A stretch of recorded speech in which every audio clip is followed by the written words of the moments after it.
عزیز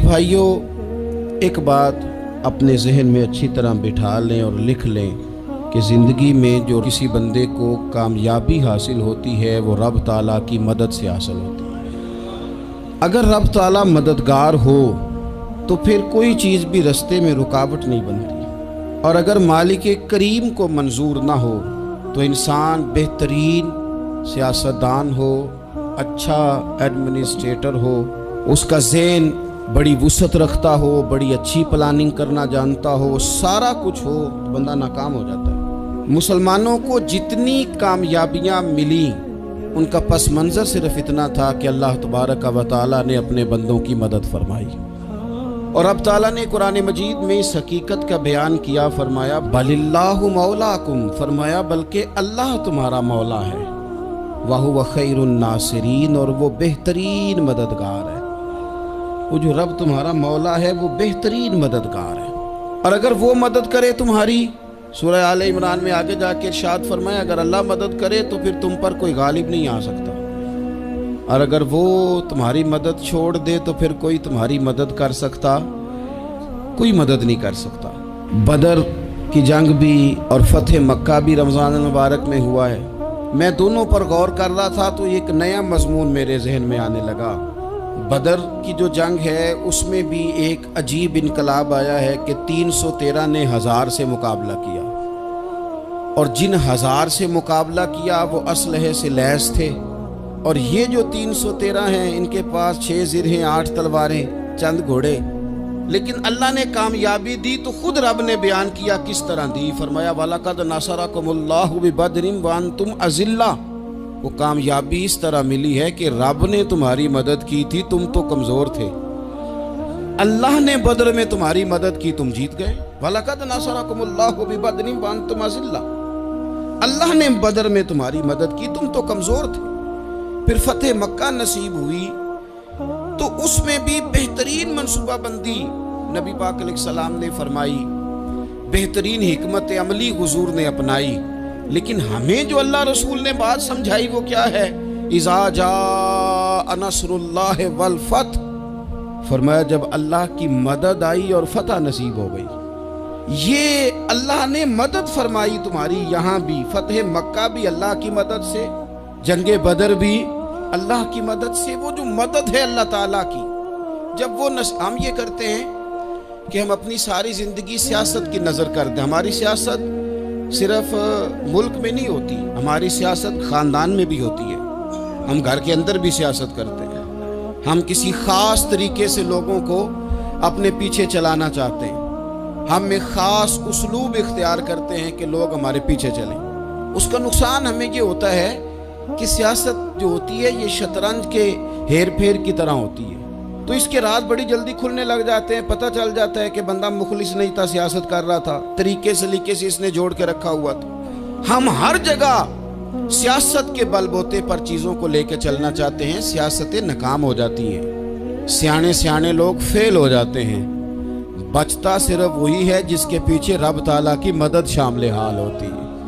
اپنی زندگی کے اندر ہم جو کچھ بھی کر رہے ہیں، جس شعبے سے بھی ہمارا تعلق ہے، آج ہم نے اس بات پہ غور کرنا ہے کہ پہلے تو یہ غور کر لیں کہ جو کام ہم کر رہے ہیں کیا وہ کام ایسا ہے کہ اس میں اللہ کی مدد ہمیں ملے گی؟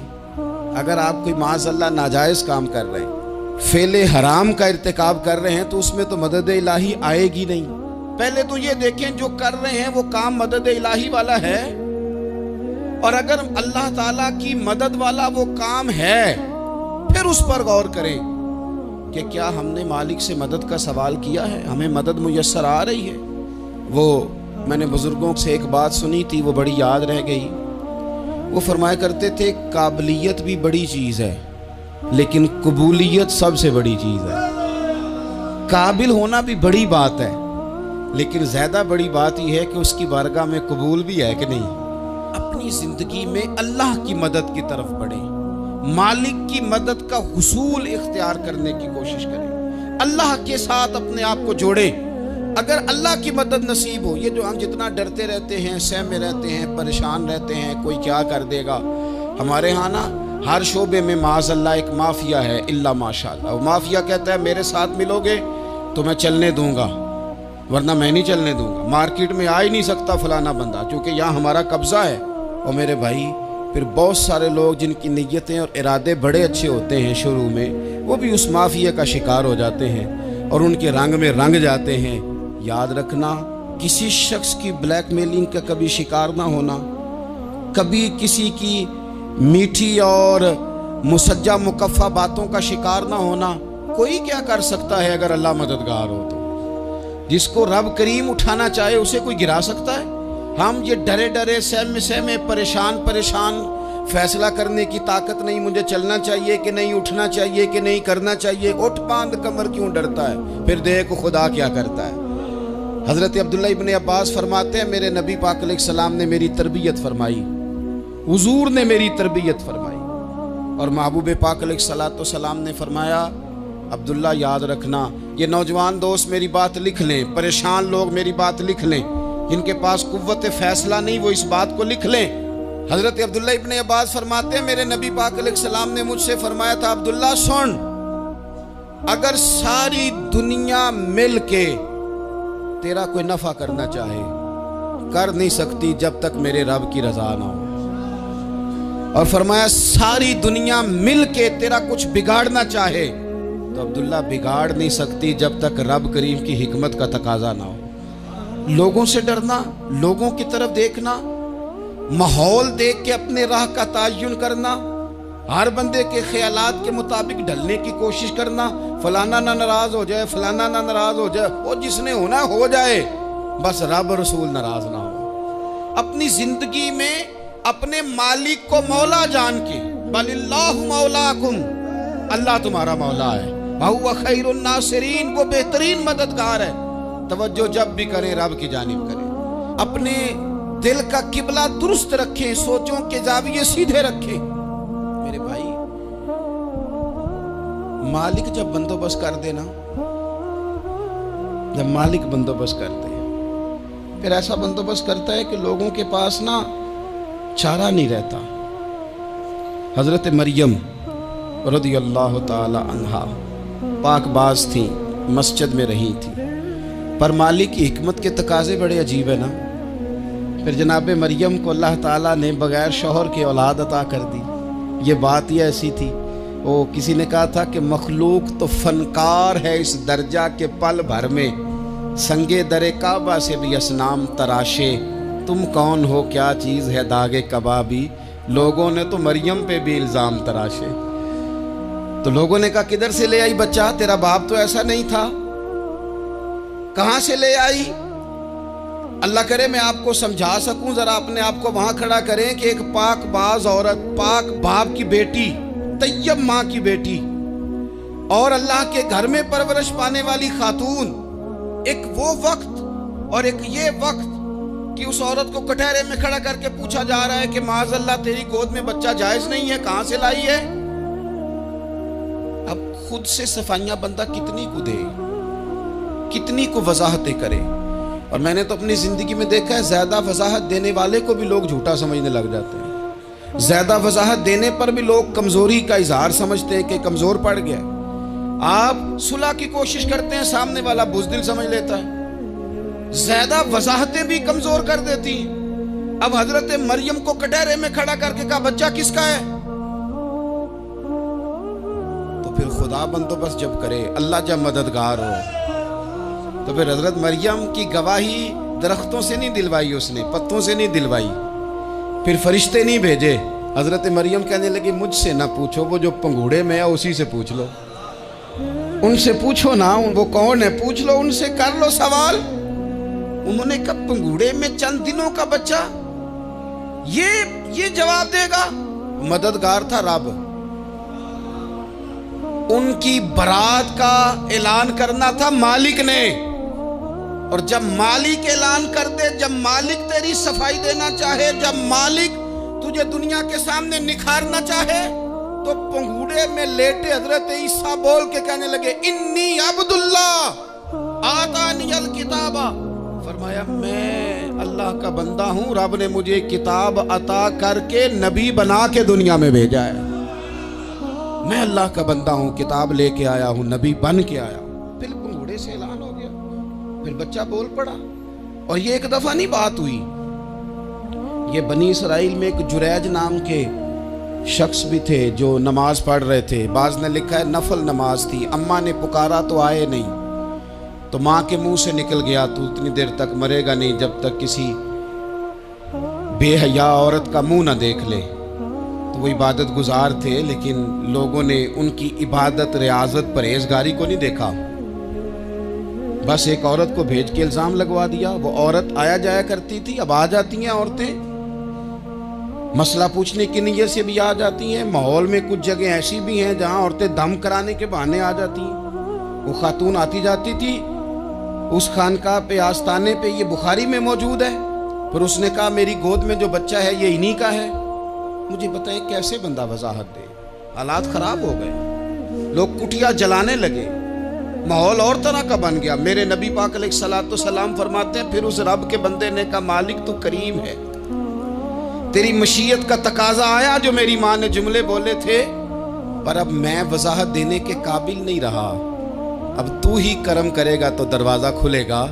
تو وہ چند دنوں کا بچہ پنگوڑے میں بول کے کہنے لگا میں اس درویش کا نہیں، میں تو فلانے چرواہے کا بچہ ہوں، وہ جو بکریاں چراتا ہے۔ رب کی مدد کو پکاریں، اپنے ساتھ اپنے مالک کی مدد کو شامل کریں، تھوڑے رزق پر بھی گزارا اچھا ہونے لگ جائے گا۔ سارے لوگ آپ کو گرانے کی تدبیریں کر رہے ہوں گے اور مالک آپ کو عزتیں عطا فرما دے گا، اس کی بارگاہ سے حکمت کا تقاضا اور ہو جائے گا۔ ہم نے ساری زندگی لوگوں کو راضی کرنے میں گزار دی، ساری زندگی بڑھاپا آ گیا بچوں کو پالتے، اور بچوں نے آخری عمر میں کہہ دیا ابا اگر کوئی ڈھب کا کام کر لیتے تو آج ہمارے دن بھی پھر نہ جاتے۔ ساری زندگی گزار دی بہن بھائیوں کو راضی کرنے میں، ساری زندگی گزار دی ذمہ داریاں اٹھانے میں۔ ان کو 99 دفعہ دیا، ایک دفعہ نہیں دیا تو انہوں نے کہہ دیا تو نے تو کبھی دیا ہی نہیں، تو تھا ہی نہیں۔ ساری زندگی محلے داروں، علاقے والوں کو راضی کرنے میں گزار دی۔ اور میں نے ایسے لوگ بھی دیکھے دین کے لیے وقت گزارا، لیکن جب بڑھاپے میں دانت کام نہ کرتے تھے تو وقت کے مفتیوں کو بھی مسجدوں کی کمیٹیوں نے کہہ دیا اب آپ کی سمجھ نہیں آتی، ہم نے خطیب کو یور رکھنا ہے، نہ دیکھو دنیا کی طرف، دنیا رلا دیتی ہے، نہ راضی کرو بندوں کو، بندے تھکا دیتے ہیں، نہ پیچھے بھاگو ہر وقت دنیا داروں کے، یہ انسان کو کمزور کر دیتے ہیں۔ وہ تو کریم ہی بڑا ہے، 2 آنسو زمین پر بعد میں گرتے ہیں، بندے کے گناہ سارے پہلے معاف فرما دیتا ہے۔ اللہ کی مدد کا حصول، اپنے مالک کی مدد کی طرف بڑھنا، آپ کو بدر کی جنگ بھی یہی درس دے گی، آپ کو احد کا میدان بھی یہی سبق دے گا، فتح مکہ بھی یہی سبق دے گا۔ میرے دوستو، جب رب مدد فرمائے، جب اللہ مددگار بنے، دوستوں سے ایک بات اکثر کرتا ہوں، میں کہتا ہوں کہ جتنے درد سے آپ امیر کو اپنی کہانی سناتے ہیں نا، اور جس طرح آپ کے آنسو بات کرنے سے پہلے گر جاتے ہیں کہ غریب ہیں، بچیاں ہیں، کاروبار نہیں، او میرے سنگیو، اس سے آدھے آنسو اپنے رب کی بارگاہ میں بکھیرو، اس کے حضور عرض گزار ہو جاؤ، اس سے طلب کرو۔ ایک وقت انسان پر زندگی میں ایسا آتا ہے کہ اسے یوں محسوس ہوتا ہے کہ میرا سایہ بھی ذرا سا پیچھے ہٹ گیا ہے، اسے یوں لگتا ہے کہ میں کسی سہارے پہ ہاتھ ڈالتا ہوں تو وہ بھاگ جاتا ہے مجھ سے۔ لیکن مالک کی بارگاہ ایسی عظیم بارگاہ ہے، رب رسول کے آستانے اتنے بڑے ہیں کہ آپ جب وہاں کشکول طلب دراز کرتے ہیں تو جھولی پھیلانے میں دیر لگتی ہے، ان کو بھرنے میں تو کوئی دیر نہیں لگتی۔ ہم نے اپنا سوچ کا قبلہ ہی دنیا کو بنا لیا ہے۔ یہ جو اللہ والوں کی مدد ہے یہ تو ہے نہیں، اللہ ہی کی مدد ہے، لیکن یہ جو سیٹھوں کی طرف توجہ کرنا، نوابوں کی طرف توجہ کرنا، دنیا داروں کی طرف توجہ کرنا، اور اپنا مزاج اس طرح کا بنا لینا، یارو گردن کو جھکا دیتا ہے خیرات کا پتھر، جہاں میں مانگنے والوں کے سر کبھی اونچے نہیں ہوتے۔ اور اقبال کہتے ہیں غیرت ہے بڑی چیز جہان تگ و دو میں، پہناتی ہے یہ فقر کو تاج سردارا۔ میں عرض کروں گا کہ اپنی آپ جب توجہ کا قبلہ اللہ رسول کو بنائیں گے تو رب فرماتے ہیں وَيَرْزُقْهُ مِنْ حَيْثُ لَا يَحْتَسِبُ، میں نہ تجھے وہاں سے رزق دوں گا جہاں سے کبھی تیرا گمان بھی نہیں کیا ہوگا، یہاں سے بھی مل سکتا ہے، تو نے سوچا بھی نہیں ہوگا۔ بخاری شریف میں حدیث ہے، حضرت جابر ابن عبداللہ فرماتے ہیں نبی پاک صلی اللہ علیہ وسلم نے 300 لوگوں کا ایک لشکر روانہ کیا کسی مہم کے لیے، کسی جہاد کے لیے۔ حضرت ابو عبیدہ بن جراح رضی اللہ تعالیٰ عنہ امیر لشکر تھے۔ فرماتے ہیں غربت اتنی زیادہ تھی، بھوک اتنی زیادہ تھی کہ ایک ایک کھجور دن میں ایک وقت کھانے کو ملتی تھی، اور کچھ دن ایسے آئے کہ اب کھجور بھی نہیں مل رہی۔ فرماتے ہیں اتنی زیادہ بھوک لگی مجاہدین کو، 300 بندہ پتے کھا کے گزارا ہونے لگے۔ یہ بخاری میں موجود ہے۔ آپ فرماتے ہیں کہ دریا کے کنارے ہمارا پڑاؤ تھا، ٹھہراؤ تھا، جب بھوک سے نڈھال ہو گئے نا، وَيَرْزُقْهُ مِنْ حَيْثُ لَا يَحْتَسِبُ، اللہ وہاں سے روزی دیتا ہے، گمان بھی نہیں ہوتا۔ فرماتے ہیں ایک مچھلی اللہ تعالیٰ نے دریا کے کنارے بھیجی، فرماتے ہیں وہ تھی تو مچھلی پر پہاڑ جتنی تھی۔ بخاری میں لفظ ہیں، حضرت جابر ابن عبداللہ رضی اللہ تعالیٰ عنہ فرماتے ہیں 300 آدمی 18 دن تک اس مچھلی کو کھاتے رہے، مچھلی ختم ہی نہیں ہوئی۔ مچھلیاں نہیں، مچھلی کہتے ہیں 18 دن 300 بندہ کھاتا رہا، مچھلی ختم ہی نہیں ہوئی۔ اور فرماتے ہیں کہ اس کی ہڈی نکال کے، کانٹا کہیں گے آپ اپنی زبان میں، کہتے ہیں وہ نکال کے نا تو اس کو کھڑا کیا نا جب، تو اونٹ کجاوے سمیت اس کے بیچ سے گزر جاتا تھا، 2 اس کے کانٹے جوڑے۔ فرماتے ہیں وہ اس کا گوشت ہم کھاتے تھے اور اس کی چربی بطور تیل کے ہم جسموں پہ ملتے تھے، بیماروں کو اس سے سکون آتا تھا، تندرستی شفا ہوتی تھی۔ فرماتے ہیں ہم کھایا بھی ہم نے، اور کچھ لے کے ہم مدینے بھی گئے، اور قربان جائیں نبی پاک نے بھی اس میں سے کھایا۔ ہم نے عرض کی حضور یہ معاملہ کیا ہے، یہ ماجرا کیا ہے؟ تو محبوب نے فرمایا تمہارے پاس غذا نہیں تھی، رب نے تمہارے لیے بندوبست کیا ہے، اللہ نے تمہیں دیا ہے۔ مکان شروع کر لیا، ایک صاحب نے وہ مکان بنانے لگے، آپ وہ حساب لگا رہے ہیں، کہتے ہیں میرے پاس اتنے پیسے ہیں، اتنے میں نے فلانے دوست سے کہنا ہے اس نے دے دینے، اتنے فلانے رشتہ دار سے کہنا ہے اس نے دے دینے، اتنے فلانے سے کہنا ہے اس نے دے دینے۔ یہ ساری کاپی بنا کے مکان شروع کر لیا۔ جو روز کہتا تھا نا کوئی حکم ہو جاتے 10 سب سے پہلے اس کو کہا میاں پیسے چاہیے دن، وہ کہندا ہو کل ہی منڈا ٹوریا کہتے تو پرسوں 10 داتے لب جانے سن۔ میں آپ کو اپنے تجربے کی بات بتا رہا ہوں۔ جن لوگوں کا خیال ہوتا ہے نا کہ آپ سٹارٹ کریں فلانا کام، ہم آپ کے ساتھ ہیں، اللہ کا ہی کوئی نظام ہے، وہ بالکل بھی نہیں ساتھ ہوتے۔ لیکن ایسا نہیں ہے کہ کوئی ساتھ نہیں ہوتا، اللہ تعالیٰ بڑے اسباب پیدا کرتا ہے، وہاں سے دیتا ہے جہاں سے گمان بھی۔ ہمارا یہ ذہن بن جاتا ہے ہم ساری اپنے حساب سے چلتے، اتنے رشتہ داروں سے، اتنے کون آپ کے ساتھ چلے گا، سوال ہی نہیں پیدا ہوتا۔ یہ سارے کام چھوڑ کے سب سے پہلے 2 رکعتیں پڑھو، اپنے رب کی بارگاہ میں، رسول کائنات کی بارگاہ میں گزارشات اور استغاثے پیش کرو، وہاں سے خیر طلب کرو۔ دنیا دار کیا دیں گے، کیا دے سکتے ہیں، کیا حیثیت ہوتی ہے کسی؟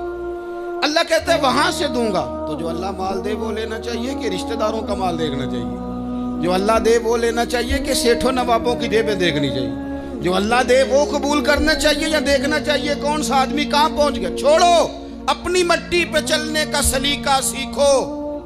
کسی کے سنگ مرمر پہ چلو گے تو پھسل جاؤ گے، پھسل جاؤ۔ اس پر ایک اور بات عرض کر دوں، صحیح بخاری سے، مسلم سے ایک اور بات۔ کچھ چیزیں ایسی ہیں جن سے اللہ کی مدد آتی ہے، مدد ملتی ہے۔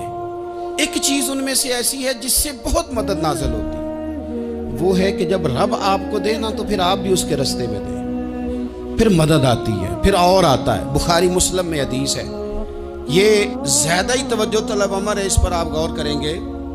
حضرت ابو ہریرہ فرماتے ہیں کہ نبی پاک علیہ السلام نے فرمایا ایک شخص نے بادلوں کے اندر سے آواز سنی کہ فلاں آدمی کا کھیت اور باغ خشک ہو گیا ہے، وہاں برسو اور اس کے کھیت کو سیراب کرو۔ وہ بڑا حیران ہوا کہ بادل سے آواز آ رہی۔ پھر اس نے دیکھا کہ ایک پہاڑی پر بارش ہوئی، وہ بادل وہاں برسا، پھر نالیوں سے ہوتا ہوا پانی ایک طرف چلا۔ تو جس نے آواز سنی تھی، حضور بیان کر رہے ہیں، وہ بھی پیچھے پیچھے چلا کہ پانی کدھر جا رہا ہے۔ اس نے جا کے دیکھا کہ ایک مقام پہ ایک باغ کو وہ پانی لگ رہا ہے اور ایک آدمی وہ پانی لگا رہا ہے۔ اس نے اس سے پوچھا تیرا نام کیا ہے؟ اس نے کہا کیوں؟ کہنے لگا بتا نا۔ اس نے نام بتایا تو کہنے لگا یہی تو وہ نام ہے جو میں نے بادلوں کے اندر سے سنا ہے کہ فلاں کے کھیت کو پانی دے دو۔ اس نے کہا یار تو کیا عمل کرتا ہے کہ اسپیشل تیرے لیے بارش برسے؟ یہ بخاری پڑھ رہا ہوں، سیاستہ سے حدیث عرض کر رہا ہوں۔ اس سے پوچھا تو کیا کام کرتا ہے کہ جناب اللہ تبارک و تعالیٰ کا حکم کرم آیا کہ خاص تیرے لیے پانی برسے اور تیرے کھیت کو سیراب کرے؟ تو اس نے کہا چھوٹا ذمہ دار ہوں، پر جب فصل اگتی ہے تو 3 حصے کرتا ہوں۔ ایک حصہ اپنے بال بچوں پہ، بہن بھائیوں پہ خرچ کرتا ہوں، ایک حصہ پورا، اور ایک حصہ دوبارہ کاشتکاری پہ لگاتا ہوں، اور تیسرا حصہ خالص میں نے مسکینوں، یتیموں اور غریبوں کے لیے رکھا ہوا۔ وہ جو تیسرا حصہ، اللہ کرے آپ سمجھے، وہ رب کے بندوں پہ تیسرا حصہ خرچ کرتا ہے نا، تو کریم مالک نے فرمایا جہاں سے غریب کا حصہ جاتا ہے وہ کھیت خشک نہیں رہنا چاہیے، وہ جہاں سے مسکین روٹی کھاتے ہیں وہ خشک نہ رہے، جہاں سے یتیموں کو کچھ آتا ہے کہیں اس کی فصل رہ نہ جائے۔ میں اور آپ بھی اگر اپنے مال میں مسکینوں، یتیموں، غریبوں کے حصے رکھ لیں گے تو فصلیں خشک نہیں رہیں گی، ان کے اندر تازگی آئے گی، نور آئے گا، کرم آئے گا، خاص کر خدا کی رحمت برسے گی۔ مدد اللہ سے چاہیں، اپنی توجہات کا مرکز رب رسول کی ذات کو بنائیں، پھر آپ محسوس کریں گے کہ بڑی جلدی اللہ تعالیٰ کی مدد آنے لگی ہے۔ کبھی آپ صرف کہہ دیں نا میرا رب میرے ساتھ ہے، اس لفظ میں اتنی طاقت ہے کہ دشمن ویسے زہر ہو جاتا ہے۔ زندگی میں کسی سے بھی لڑائی ہو، اچھی طرح سوچ لیں کہ اللہ اس طرف ہے یا اس طرف ہے۔ اگر آپ زیادتی پہ ہیں تو پھر رب مظلوم کی جانب ہے۔ اگر اللہ کی مدد آپ کے ساتھ ہے تو دنیا کی کوئی طاقت آپ کو گرا نہیں سکتی، اور اگر آپ مظلوم کے مقابلے میں ظالم بن کے آپ کھڑے ہو گئے ہیں اور آپ نے رویہ وہ اختیار کیا ہے کہ جس میں مدد نہیں آئے گی، تو پھر یاد رکھ لیں کہ آپ کوئی بھی ہیں، کہاں بھی ہیں، آپ کمزور ہیں۔ طاقتور تھے ابتدائے اسلام میں، ظاہری طاقت تھی کفار مکہ کے پاس، وہ ڈنڈوں سے مارتے تھے غریبوں کو، ان کے ہاتھوں میں ڈنڈے تھے، پر خدائی طاقت ان مظلوموں کے ساتھ تھی۔ صاحب زرقانی نے لکھا ہے حضرت زنیرہ رضی اللہ تعالیٰ عنہ ایک لونڈی ہیں، غریب ہیں، ماڑے دا کی کام محمد نس جانا یا رونا، غریب سادی بی بی اور لونڈی کنیزہ، ایک مشرک کی کنیزہ تھی، انہوں نے کلمہ پڑھ لیا، وہ ڈنڈوں سے مارتا، دروں سے مارتا، تکلیف دیتا۔ حضرت زنیرہ رضی اللہ تعالیٰ عنہ کو اتنا مارا، اتنا مارا۔ اب آپ ایک اور پہلو پر بھی غور کریں، مار بھی پڑ رہی ہے پر خدا ادھر ہی ہے، اللہ کی مدد ادھر ہی ہے۔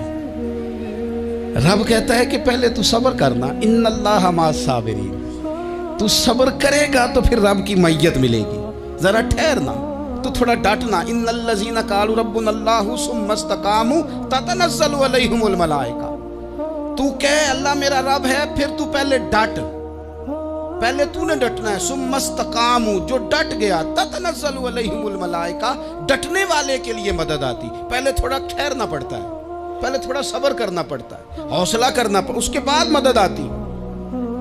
مار پڑ رہی ہے، مارا جا رہا ہے حضرت زنیرہ کو، ان کا مالک جو ہے ظاہری آقا وہ مار رہا ہے، یہ کنیزہ ہے، ماں اتنا مارا، اتنا مارا، ان کی بینائی چلی گئی، نظر آنا بند ہو گیا۔ ابو جہل آیا اور کہنے لگا زنیرہ دیکھا نا ہمارے بت تیری آنکھیں لے گئے، معاذ اللہ، لات و منات ہمارے بتوں نے تجھے اندھا کر دیا۔ اب ایسا نہیں ہے کہ بی بی روتی جا رہی ہے، روتی جا رہی ہے، مایوسی مایوسی، معاذ اللہ، پریشانی، غریبی بڑی ہے، پوچھنے والا کوئی نہیں، یہ باتیں نہیں۔ کیا جملے ہیں خاتون کے، کیا لفظ ہیں۔ ابو جہل نے تنزیہ کہا، معاذ اللہ، کہنے لگا دیکھا نا ہمارے بتوں نے تجھے اندھا کر دیا۔ تو جناب زنیرہ آنکھوں کی بینائی گئی ہے، رات کو گئی ہے، دکھ ابھی تازہ ہے، لیکن اللہ پہ جو توکل ہے، اپنے مالک سے جو رشتہ ہے، وہ اتنا مضبوط ہے، اتنا طاقتور ہے، اس میں اتنی گہرائی ہے کہ حضرت زنیرہ بول کے نا اتنی قوت سے بولی، اتنی طاقت سے بولی کہ پورے کفر پر لرزہ طاری ہو گیا۔ فرمانے لگی تمہارے بتوں کی کیا اوقات ہے کہ وہ میری بینائی لے جائیں؟ یہ میری رب کی حکمت کا تقاضا ہے۔ جب تک اس نے چاہا زنیرہ دیکھتی رہی، اور جب اس نے چاہا زنیرہ کی آنکھوں کی بینائی چلی گئی، اور اگر وہ چاہے گا نا تو بینائی واپس بھی کر دے گا۔ اگر ہو ذوق یقین پیدا تو کٹ جاتی ہیں زنجیریں، اگر وہ چاہے گا تو بینائی آ بھی جائے گی۔ حضرت زنیرہ نے رات کو یہ لفظ کہے، ابو جہل اور سارے کفار ڈر کے سن کے چلے گئے۔ آپ اطمینان سے آ کے بستر پہ سوئی، جب سویرے اٹھی تو اللہ نے آنکھوں کی روشنی واپس کر دی تھی۔ آنکھوں کی اب چھڑی پکڑی ہے، بازاروں میں گھومتی ہے، کہتی ہیں بلاؤ کدھر ہے تمہارے لات و منات، دیکھو میرے رب نے روشنی واپس کر دی۔ آ کر میرے ساتھ ادھر آ، ستمگر ہنر آزمائے، تو تیر آزما ہم جگر آزمائے۔ بیمار لوگوں یاد رکھو، کہہ دیا ڈاکٹر نے کہ تو بڑا بیمار ہے، تو بڑا کمزور ہے، یہ ہو گیا وہ ہو گیا، تو ڈاکٹر اپنے علم کے مطابق بات کر رہا ہے، ہوگا تو وہ جو میرا رب چاہے گا۔ کمزور ہو جانا، پریشان ہو جانا، تکلیف میں آ جانا، پتہ نہیں بات ہو گئی ہے تو جانے کیا ہو جائے گا۔ اپنی زندگی کے اندر اپنے رب سے رشتہ مضبوط کریں، رسول کائنات سے رشتہ مضبوط کریں، اللہ والوں سے رشتہ مضبوط کریں۔ حضرت زنیرہ نے پیغام دیا کہ زندگی میں جو جینا چاہتے ہیں تو وہ رب کا نام لے کے جی سکتے ہیں، جو اپنی زندگی میں خوشیاں دیکھنا چاہتے ہیں تو رسول اللہ کے نام پر خوشیاں دیکھی جا سکتی ہیں۔ توکل کی بنیاد پر بندہ خوشیاں لے سکتا ہے، اور اگر انسان میں توکل نہیں ہے تو پھر وہ اس کالے جادو سے بھی ڈر رہا ہے، وہ نیلے سے بھی ڈر رہا ہے، وہ پیلے سے بھی ڈر رہا ہے، وہ فلانے سے بھی ڈر رہا ہے، وہ میرے خلاف فلانا رشتہ دار سازش کر رہا ہے تو ڈر رہا ہے، فلانا میرے بارے میں یہ کر رہا ہے تو ڈر رہا ہے، وہ پتہ نہیں دنیا ادھر ہو جائے گی تو کیا ہو جائے گا۔ اٹھ باندھ کمر کیوں ڈرتا ہے، پھر دیکھ خدا کیا کرتا ہے۔ آپ اللہ سے مدد کے سوالی بنے۔